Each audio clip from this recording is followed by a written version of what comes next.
Hi there, I'm Eric Siegel, and today I'm going to be doing a video review of Lionel's new Norfolk Southern Dash-9 TankTrain set. The set consists of this Norfolk Southern Dash-9 and then a string of 5 Gaddix TankTrain tank cars. Now you'll notice on my set there are 8 cars. That's because Lionel sold an additional 3-car expansion pack. And oddly enough, the expansion pack came out about a year before the set did. I'm going to start with the tank cars and then move to the engine after that. The tank cars, in my opinion, are really the star of this set. You can see they've got all sorts of separately applied details and these nice hoses, the die-cast trucks, the rotating bearing caps. They're really nicely done. These hoses have to be connected between each car when you put the set together. Interestingly enough, the 3-car expansion pack that Lionel put out last year came with 2 types of hoses as well as a spring that went inside the hose.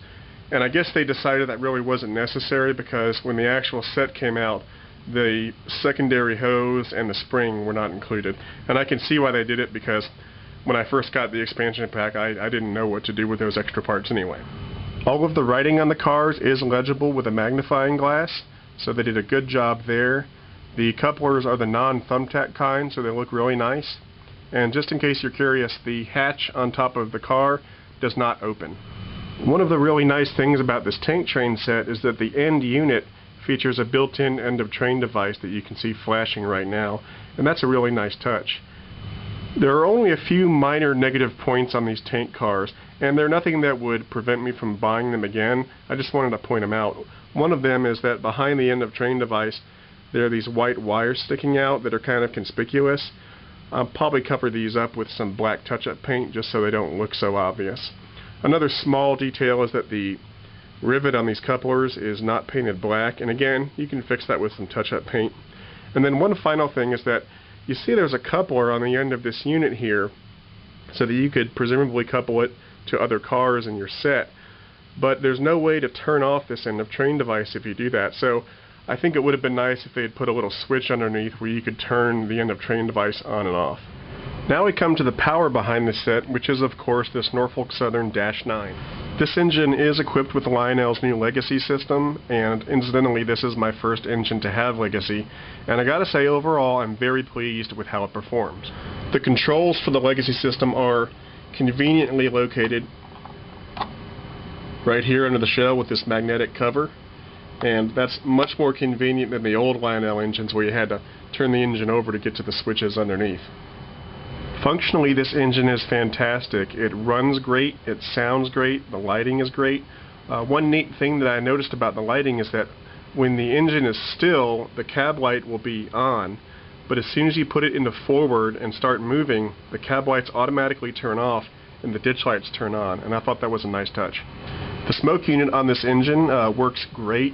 One of the nice things about the Legacy system is that it gives you much more control over the volume of smoke that comes out of the smokestack.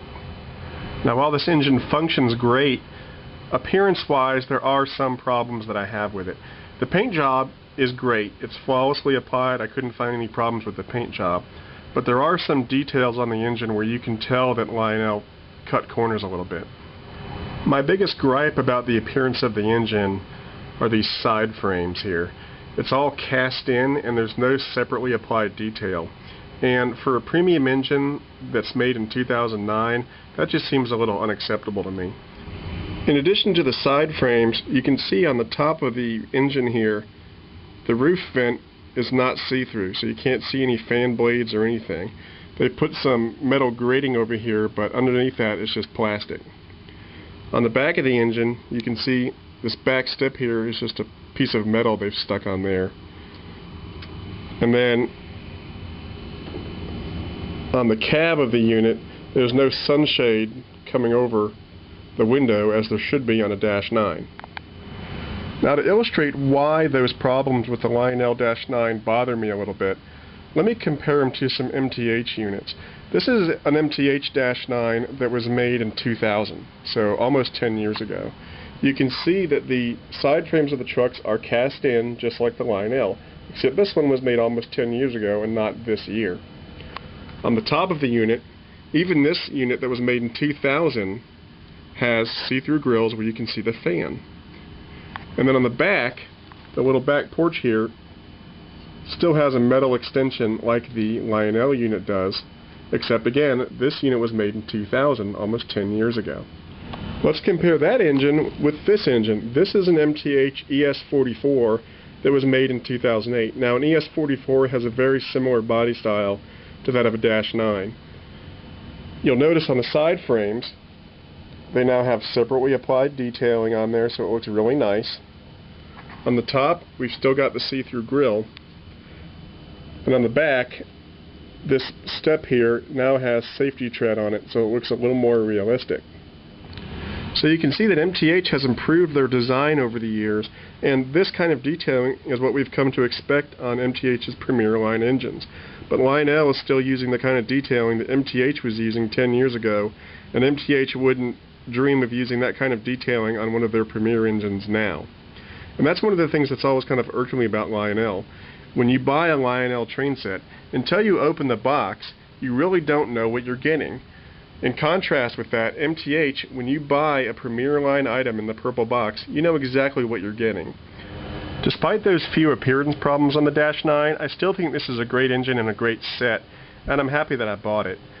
Appearance-wise, I would probably give the tank cars a 9 or a 10, and I would give the engine probably a 6 or 7. Functionally wise, I would probably give this set a 9 or a 10 because it functions flawlessly. So it's a great set. I would recommend it. I'm very happy that I bought it. That concludes this review. I'll see you next time.